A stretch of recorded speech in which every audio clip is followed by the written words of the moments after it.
Hey YouTube, definitely overdue for a video for the people, so I thought I would share some thoughts today on 3 camera systems that I've been using for the past several months. One of them I've used for years.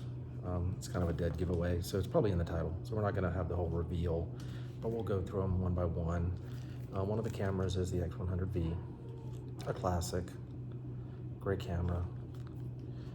Second one I've been using for a while, this guy, the Nikon ZF, fun camera, also dumbbell. Finally, a camera that will win very few popularity contests outside of a Sony community, the Sony a7C II, a sleeper, and it's, whew, what a sleeper. So what do we want to talk about first? We should talk about ergonomics. Actually, we should just skip ergonomics entirely because the ergonomics aren't great. The only one with decent ergonomics is the Sony, because it has this. I like to do what's called drive-by shooting. When I'm in my truck, riding down the road, just catching shots out the window. I mean, we live in LA. I mean, we're not in LA now, but we live in LA, and anywhere you drive, you can do like street shooting from your car, drive-by shooting. That's what drive-by shooting means in LA, right? Anyway, when it comes to ergonomics, this is the only one that is friendly. This, really? And then you put something like this on it? Yeah, bye-bye ergonomics.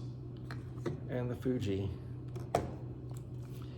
if you have large hands, you know, it is a little camera, which makes it kind of fun and, you know, almost required. I used to hate them. I'd be like, thumb grip, thumb, whatever the hell it's called. Ugh, I'm not adding that to my camera, just like this hood. I'm not adding that to my camera. I'm not hip, but I like it. Anyway, ergonomics is over. What are we moving to? We'll leave fun for last. We're gonna skip body, because that's basically the same thing as ergonomics. Not great, pretty good. Let's move on to autofocus. And let's start from worst to best. A camera that needs no introduction for really not good autofocus, the Fuji. Honestly, any Fuji, except for the X-H2S, any Fuji. And by autofocus and really good, any camera can basically point at something, focus on it if you don't have, you know, a limited amount of time, and take the shot. Hell, you can do it manually, right? When I'm talking about autofocus, I'm focusing on face detect, eye detect, tracking, the ability to focus quickly, grab, hold, and capture a good image relative to the shutter speed that you've selected. Nope. Second, and it ramps up really quickly because, let's just look at these. What the? I mean, that's so much bigger. Look how much bigger. This camera is, that should be like the thumbnail right there. Look how big that ZF is. Oh my gosh, it's huge. That's how it feels. Like my arm's already tired. We were talking autofocus. Autofocus on the ZF is really good. It's better than the Z6 II. It's better than a lot of Nikons. It is really, really good. Good eye detect, good face detect, good tracking. It would have tracked me do all those things that I just did. People are talking very loudly, whatever. You can't go wrong with the ZF with autofocus. The one caveat would be if you're using this lens, which to me, you know, I'm really not gonna use this camera with a bigger lens. This camera is almost a single lens camera because I'm not willing to put this on it, which we can talk about later. Kind of limits my love of the ZF. But the eye detect with this lens kicks in not at f2, 2.2, 2.8. It's 2.8, 3.2 before you're getting sharp images, what you feel like that crisp eyeball. But that crisp eyeball from this is nowhere near this. What is this, like 25 megapixels, 33 megapixels? Let's have that fun game again. Look at the ZF compared to the little A7C2. Autofocus, stunning, reliable, consistent, amazing. All of those times 10. This is really good. This is stellar. So if you're concerned about autofocus, you'll be happy with this. You'll be giddy over this.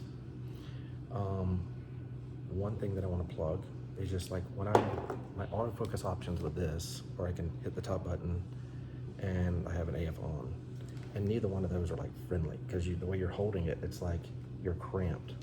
Maybe it's just these hands, I don't know. With the Sony, AFC all the time, not back button focus, maybe, sort of, but I have focus attached to the button, to the shutter button. So if I don't want eye detect, I just focus on here, boom, focus, take, right? Now you're like, okay, well, I want to get a picture of my kid, I want the red eyeball. Do I have to go and change things? No. I've mapped autofocus, continuous autofocus, with eye detect, face detect. You can do it by animals, people, trains, planes, automobiles, on the AF on. So now if I'm taking a picture of a building, up here, boom, boom, boom, boom. Picture of my kid, just hold this. That's it. I hold it, I compose, and it's on the eyeball. No matter what they do, they go crazy, and it holds on to the eyeball. If I want tracking, let's say I want to take a picture of this, and I want to focus on that, and then I want to move this around, and it's not a face, so it's not looking for an eyeball, it has to find an object tracking. I've mapped that to, see if this works, C1. There. If I put my square or X or wherever it is on the subject, and I press C1 and hold, it will either follow that object moving around, hopefully this is not going on and falling off things, or I can put it on the object and recompose, since it doesn't have eyeballs to track. A lot of options right here. The Sony is not close. I don't know if I said this, but I would define very good autofocus, face detect, eye detect as a hit rate of 75% or above. And I don't think I don't think Fuji meets that requirement. The Nikon will best 75% in my opinion. I wouldn't do it below f2.8 with that lens, and this is just gonna blow it away. Is what it is. The Sony dominates the autofocus. What is next? Colors.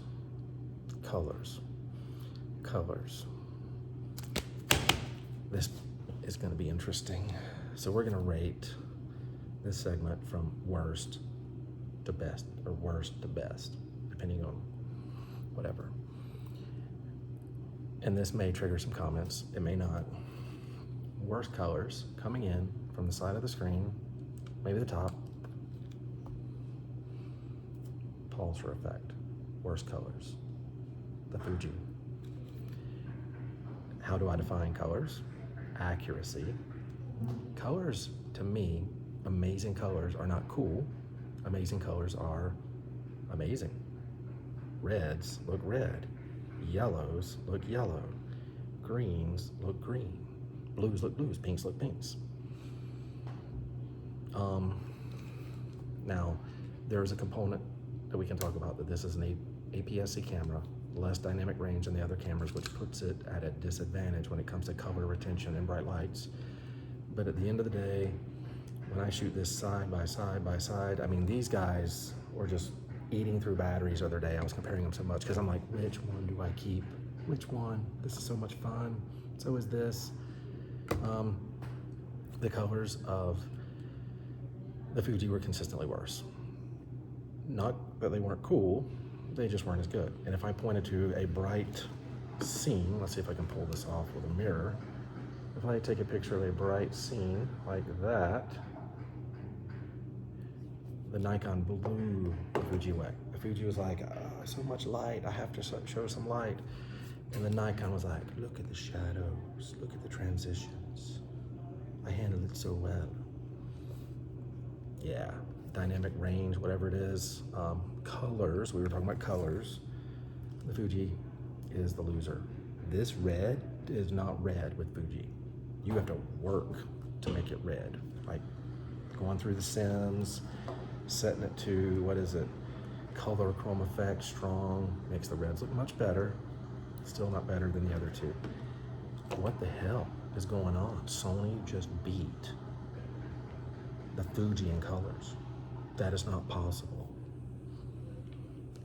But it is. I don't know what Sony's doing. It must be theft. That's the only thing I can think of, is Sony makes sensors for, my understanding, these guys, maybe these guys, I don't know. Sony makes a lot of sensors. And I'm joking, let's just caveat this as a joke, but Sony's stealing some color science, let's just be honest.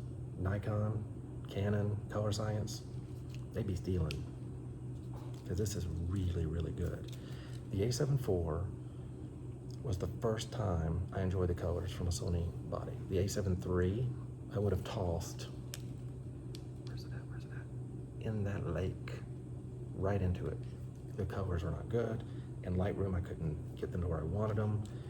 I'm like, if you're a videographer and you're shooting in that like profile that's totally flat and you make your colors, I'm sure the Sony A7 III and those other pre-A7 IV Sony bodies were great. The A7 IV was really good with colors.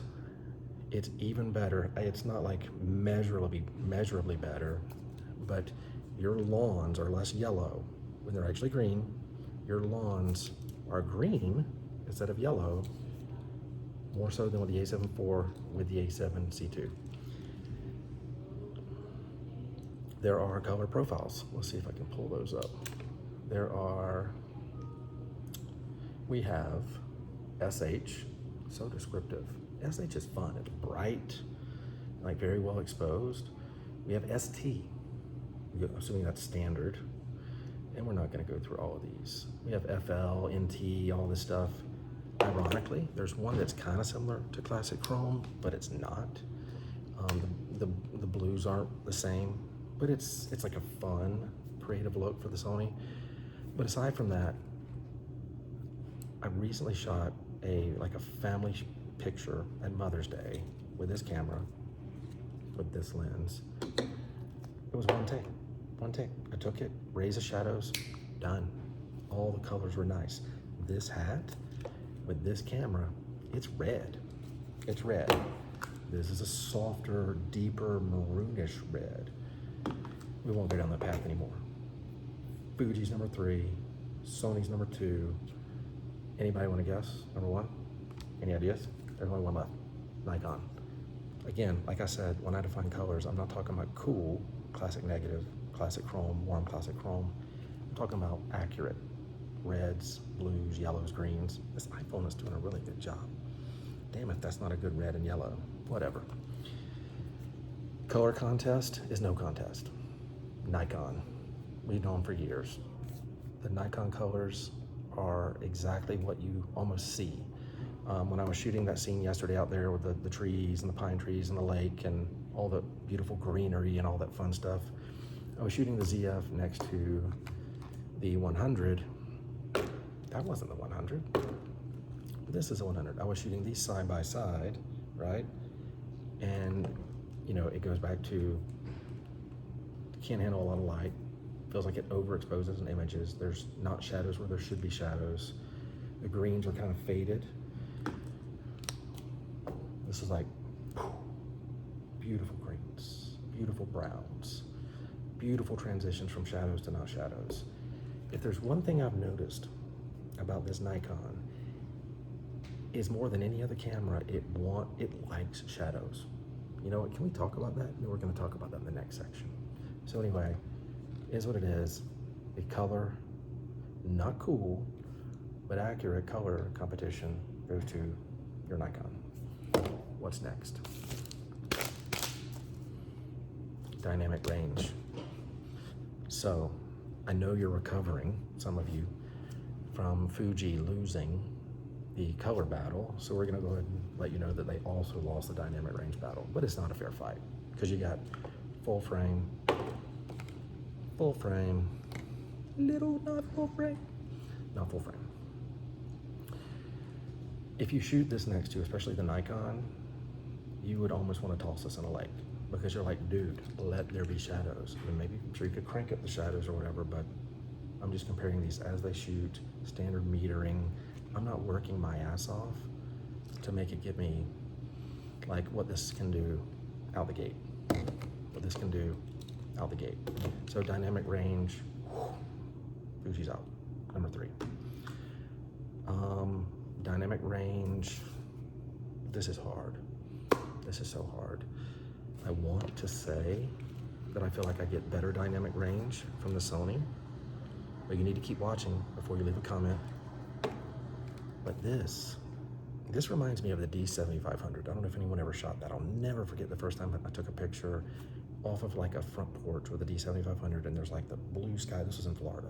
Blue sky, green and brown pine, brown pine trees with the green limbs and like the green grass. And I went out there with my D7500 and took a shot, and I was like, what? The colors. It was beautiful colors, beautiful exposure. And I was like, D7500, why do you only have one card slot? No, seriously, but dynamic range, it's close to a tie. It's very, I don't know what the ratings are. Maybe one's a 14, one's a 16. Is that video? Is that certain ISOs? I don't know. The dynamic range of these two are so close, so close. What you will notice is the Nikon loves shadows. And that's not even highlight weighted metering, if you're familiar with that. You turn that on and it's like darkness. But like in your normal scene, like I'm in my bedroom and there's a window and the blinds are kind of covering part of the window, like maybe they're covering part of that door. So you've got light coming in right there, a curtain right here, and then wall, and then wall.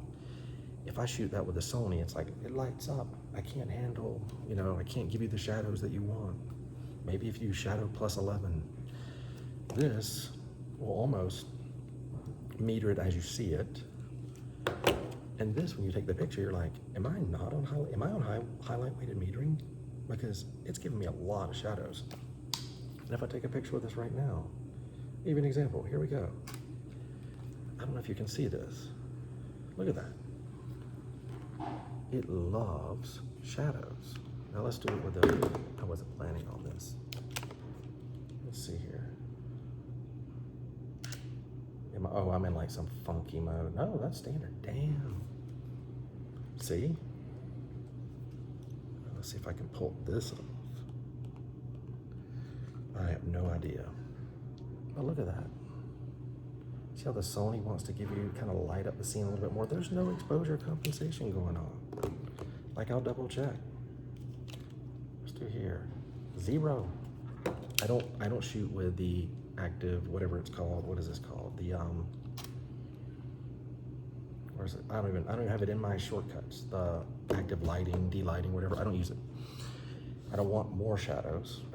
More light. I want shadows. And if you love shadows, the ZF has a very large soft spot for shadows. It loves it. See if I can pull this off again. I don't want that. Swipe that away. I keep forgetting why they're shortcuts. They're so much fun. Whoa, that's not an image I don't want to share. It was just a blurred out image. It was nothing but it. Okay, let's see if we can do this without glare. Wait, can you see that? How around the walls and stuff, the Nikon is like just dark, whereas the Sony's like, I think you may want to see a little bit inside the shadows. So I don't know how that plays in the dynamic range, and I probably nuked this segment, but toss the Fuji for dynamic range. Go have fun. It's a fun little camera. We'll talk about that later, but if you're a landscape shooter, Fuji's not your guy. One of these is. And honestly, if I had to go shoot landscape, I'd pick the Nikon. Damn it, would I? I don't know if I would, because it's a damn 24 megapixel sensor, and this is a 33. And when I take pictures, like out by Lake Arrowhead overlooking like San Bernardino County, and I look down at the buildings, and I look down at the trees, and I look down at like all the stuff, I can see more with this because of the sensor. It is a sharper. I got more detail. They're damn close in the dynamic range. Where we got? Overall image quality. I love you. I promise I love you. Overall image quality. And we're not talking about dynamic range. We're not talking about, hell, I mean, this is like lens dependent, right? Lens dependent. That's what we need to talk about. This is fun. This is fun. We'll just do it right here. We're doing it live. Doing it live. Where's it at? Where's it at? Where's it at? Yeah, it's big, but you know what? I have a grip to hold on to. It's still easy. You put that on this, I'm making noise. If you put that on this, and it's not. Overall IQ, I'm gonna give to the Sony. I thought someone was gonna go upstairs. I'm trying to make a video over here. Overall IQ, 33 megapixel sensor, excellent dynamic range, excellent sharpness. The Sony wins when it comes to overall image quality. You know, we were talking about colors. This wins the colors, so that blends. We're getting in this little area where the image quality and the colors kind of mix and everything. But if I think about, like, if I just want to go to a city and shoot, like went to London and I took the X106 and I took the A7C2, and it got to the point where I didn't even use the X106 anymore. In fact, I sold it and went back to the V. I do think that the sensor is too much for the lens on the 6. There's some that have said it, and I agree. So don't waste your time on the 6. Just get the V. It's a great camera. Overall IQ, Sony. Get this one. And if it's got the 35 1.4 GM, it's just kicking everybody. Let's be honest. Finally, fun. Relative.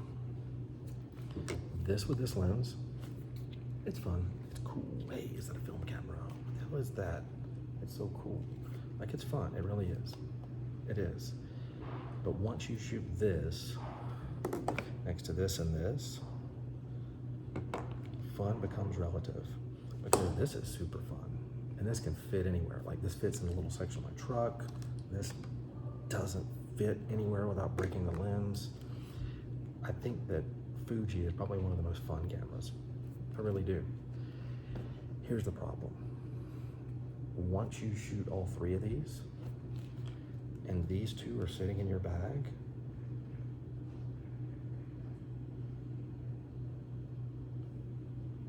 I'm like, why am I not using the Sony? This is crazy. I never thought I'd say this.